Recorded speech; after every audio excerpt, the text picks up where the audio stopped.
જંગલમાં બહુ બધા પ્રાણીઓ રહે. વાંદરો, કૂતરો, બિલાડી, સસલું, હાથી, બધા પ્રાણીઓ રહે. એમાં એક સિંહ પણ રહેતો હતો. તે સિંહ બહુ આળસુ હતો.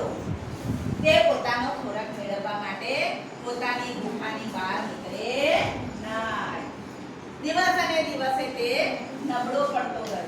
તેણે વિચાર્યું કે લાલ જંગલના પ્રાણીઓની સભા કરું અને એમને કહું કે રોજે બધા પ્રાણીઓ મારી જોડે આવજો.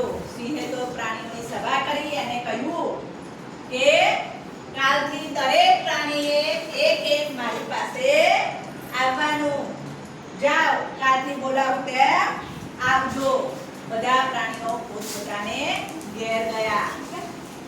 ઘેર જઈને પ્રાણીઓ વિચારવા લાગ્યા કે આપણે તો કાલે એક પ્રાણીઓને જવાનું છે.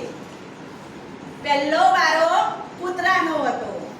કૂતરો રાજા જોડે આવ્યો તો સિંહ રાજાએ તો કૂતરાને મારીને ખાઈ ગયો અને પોતાની ભૂખ સંતોષીને પાછો એ ગુફામાં જઈને સૂઈ ગયો.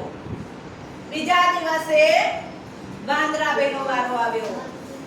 સિંહભાઈ તો વાંદરાભાઈને મારીને ખાઈ ગયા.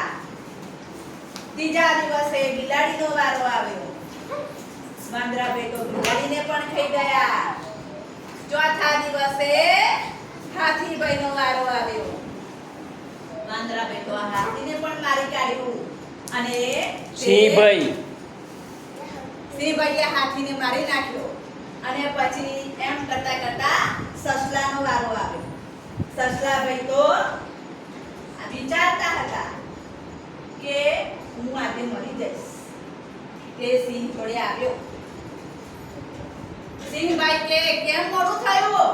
તો સસલાભાઈ કે રાજાજી તમારા જેવો સિંહ મને મળ્યો અને મને ખાઈ જતો તો ચાલો તમને બતાવું. તેણે કુવા પાસે લઈ ગયો અને પોતાનું પ્રતિબિંબ બતાવ્યું તો સિંહ એને મારવા ગયો અને પોતે મરી ગયો. અને સસલાભાઈ તો જીવતા જંગલમાં પાછા ગયા.